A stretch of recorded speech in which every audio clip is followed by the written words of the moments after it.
ओम शांति। मेरे शरीर का नाम सविता है और मैं 6 साल से ज्ञान में चल रही हूँ। तो वैसे तो ज्ञान में कई आत्माएं तो सीधी आ जाती हैं, पर मेरे आने का कारण कुछ अलग ही था। घर में कुछ ऐसी परिस्थिति आ गई जिसके कारण मैं बहुत ही परेशान रहने लगी।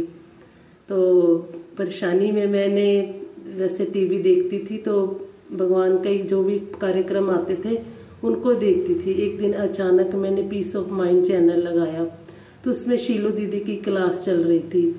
तो परेशानी के दौर पे जैसे जैसे मैंने दीदी की क्लास सुनी और वो मेडिटेशन कराते थे, तो मैंने वो भी किया। पर मैंने वो मेडिटेशन के बारे में जानती नहीं थी ये क्या है। पर मैंने जिस गुरु जी का नाम लिया था राम शरणम से, तो उनकी माला ही फेरने लगी, राम राम ऐसे अंदर ही अंदर करने लगी।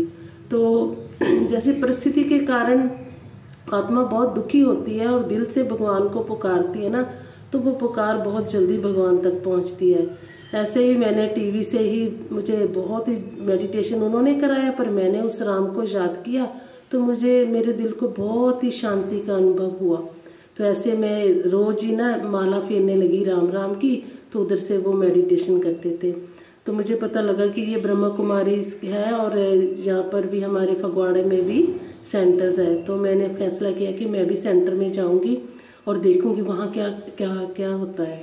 तो जैसे ही मैं सेंटर्स में आई, दीदी से मिली और उनसे अपनी सारी प्रॉब्लम शेयर की। तो दीदी ने कहा कोई बात नहीं, आप यहाँ आओ, आप 7 डेज का कोर्स करो तो सब कुछ ठीक हो जाएगा।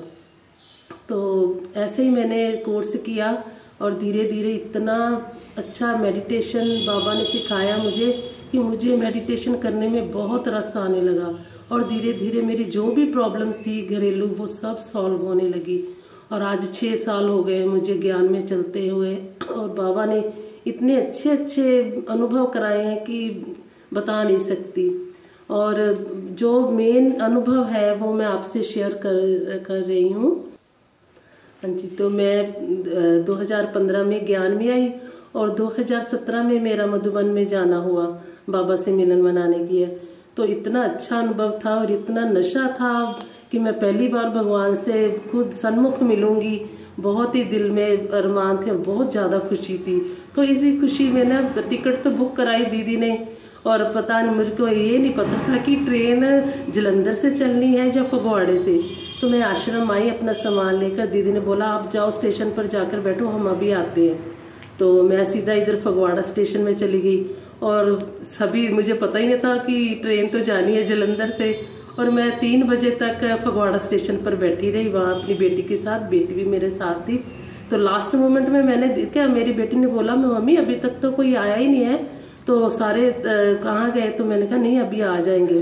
तो पर मुझे जब मैंने दीदी को फ़ोन किया तो दीदी ने बोला आप कहाँ बैठे हो? तो मैंने बोला कि मैं तो फगवाड़ा स्टेशन पे हूँ। तो दीदी ने कहा अरे आपने तो जलंधर आना था। तो मैंने कोशिश तो बहुत की, पर मैं जलंधर भी पहुंची टैक्सी करके, पर ट्रेन निकल चुकी थी। तो पर मेरे अंदर ऐसा लगा कि बाबा आप मुझे जरूर बुलाओगे, जरूर बुलाओगे, ऐसा नहीं हो सकता कि आपने मेरी सारी तैयारी करके मुझे छोड़ दिया। तो ऐसा हुआ कि दूसरे ही दिन मेरी रिसेंटली वो टिकट बुक हो गई और मैं तीसरे दिन ग्रुप में सभी भाई बहनों के साथ, सेवादारियों के साथ मेरा जाना हुआ। और जैसे ही मैं मधुबन में गई तो बाबा से कमरे में गई तो बाबा बोले बच्ची आ गई है। तो मेरा इतना रोना निकला कि मतलब कितने प्यार से, जैसे कोई अपने बाप ने ना अपने बच्चों से कितने प्यार से कि बच्ची आ गई है, तो कोई तकलीफ तो नहीं हुई। तो मेरे अंदर से हंसी भी आ रही थी और खुशी से आंसू भी आ रहे थे बहुत। तो सबसे पहला अनुभव तो यही था। और उसके बाबा ने उसके बाद बहुत ही अच्छा मतलब प्यार भी बहुत दिया, और एक एक परिस्थिति से मुझे ऐसा निकाला कि पता ही नहीं चला मुझे, मेरी लाइफ इतनी अच्छी हो गई है आज की। हर आत्मा को मैं तो यही करूंगी कि आओ आप भगवान से मिलो और उनसे अपनी सुख शांति का वर्षा लो। तो और अनुभव बहुत ही अच्छा है कि मेरे छोटे ब्रदर को कि एकदम अचानक कैंसर की प्रॉब्लम हो गई। तो जैसे ही मैं योग पर मेडिटेशन पर बैठी हुई थी तो मुझे ये खबर मिली फोन पर कि ऐसे ऐसे भाई को ये बात हो गई है। तो मेरा मन बिल्कुल नहीं डोला और ना ही मैं परेशान हुई। मैंने ऐसे बाबा की तरफ देखा मेडिटेशन करने के बाद ही ना मुझे जब खबर मिली तो मैंने बाबा को, बाबा मुझे पता है कि आप इसे कुछ नहीं होगा, इस आत्मा को सिर्फ आप इसे अपना बनाना चाहते हो, क्योंकि ये लोग है ना मुझे मतलब ऐसे मेरा मजाक उड़ाते थे, ओम शांति वाले ऐसे ऐसे करके। तो मेरे मन में बिल्कुल हलचल नहीं है और बिल्कुल रोना भी नहीं निकला, जबकि घर वाले मायके में सभी रो रहे थे कि ऐसी ऐसी बात होगी और डॉक्टर ने बोला सिर्फ 15 दिन है। पर मेरा मन एकदम स्थिर था और अचड़ अडोल था कि बाबा ने इसको अपना बनाना है। तो सच में जैसे मैं अपने मायके भी गई और सभी आत्माएं बहुत ही ज्यादा मतलब उनकी हालत ऐसी थी कि रोने वाली, कि अब ये 15 दिन का डॉक्टर ने बोल दिया तो ऐसे हो गया। पर नहीं, मुझे बिल्कुल बाबा पर भी विश्वास हो। तो बिल्कुल ऐसा ही हुआ, धीरे धीरे उसका पूरा ट्रीटमेंट आत्मा का चला और वो आत्मा खुद घर पे बैठी, बाबा ने उसको कोर्स कराया 7 डेज का। उसकी छोटी भाभी ने भी बहुत मेहनत की, बाबा को इतना याद किया कि आज वो भाई भी बिल्कुल कैंसर की बीमारी से टोटली फ्री हो गया है और अपना कारोबार संभाल रहा है, अपने बच्चों को अपने परिवार को देख रहा है। तो देखो बाबा ने कितने कितने अच्छे अच्छे अनुभव कराए हैं मुझे। तो मैं तो बाबा का इतना शुक्रिया करती हूँ। अब तो मैं इतनी अचल अडोल हो गई हूँ कि कोई भी परिस्थिति आती है जरा भी घबराती नहीं हूँ। मैं बाबा से शेयर करती हूँ, बाबा ऐसे ऐसे बात है, अपना दिल से बाबा को, परिवार बाबा का है, ये तन मन धन, सुबह उठते यही कहती हूँ बाबा ये तन मन धन घर परिवार सब कुछ आपका है, आपने मुझे आत्मा को सेवा के लिए बस आप अब यूज करो, अब मुझे कुछ नहीं चाहिए, आपने सब कुछ मुझे दे दिया है जो भी मुझे चाहिए था। सबसे मेन बात तो अंदर की शांति आत्मा को चाहिए होती है कि आत्मा अगर शांत है, खुशी है तो सब कुछ अच्छा ही है ना। तो इसके बाद अभी हम रिसेंटली मधुबन फिर गए हैं। तो अभी भी एक अनुभव बाबा ने बहुत ही अच्छा कराया था कि जैसे कि अभी ट्रेन रुकी थी कि ट्रेनें चलनी बंद हो गई थी, हम मधुबन में थे तो बठिंडा में हमारी ट्रेन वापसी में हमारी ट्रेन बठिंडा में रुकी और वहाँ पर सभी लोगों ने अपना अपना सामान उठाया और वहाँ से सभी हमारे ग्रुप वाले जो भाई थे वो सबका सामान लेकर तो दूसरे ट्रैक पर ले जा रहे थे। तो दीदी ने कहा कि आप सभी बहनों ना ऊपर से आओ तो आप वहाँ जाकर अपना सामान कलेक्ट कर लेना। तो मैं जैसे ही पहुंची तो सभी अपना अपना सामान लेकर आ रहे थे, तो मेरा सामान तो गायब था वहाँ। तो मैंने कहा दीदी कि मेरा तो सामान वहाँ है ही नहीं है। तो दीदी कहे वही होता, आप जानते देख के आओ। तो वो 3 लाइंस पार करके 3 ट्रैक पार करके जाना था, मुझे बहुत ही चलने में मुश्किल हो रही थी। तो मैंने कहा बाबा ये आपका सामान है, मेरा नहीं, मैं तो आपके बच्चों के लिए सौगातें ही लाई थी। अंदर से मुझे विश्वास था कि मिल जाएगा, बाबा भी अंदर से मुझे आवाज दे रहे थे बच्ची मिल जाएगा मिल जाएगा। पर मैंने कहा बाबा मिल तो जाएगा पर मुझसे चला नहीं जाता इतना दूर, तो मैं कैसे चलूं। पर फिर भी मैं गई, वहां देखा मेरा सामान नहीं था। तो मैंने कहा दीदी वहां पे भी नहीं है। तो दीदी ने ना फिर एक भाई ने बोला कि आप बाहर जाके दीदी देखो सामान सभी लेके जा रहे हैं। तो दीदी ने मेरे को एक भाई जी के साथ भेजा कि आप जाओ सविता बहन देखो वहां पर होगा।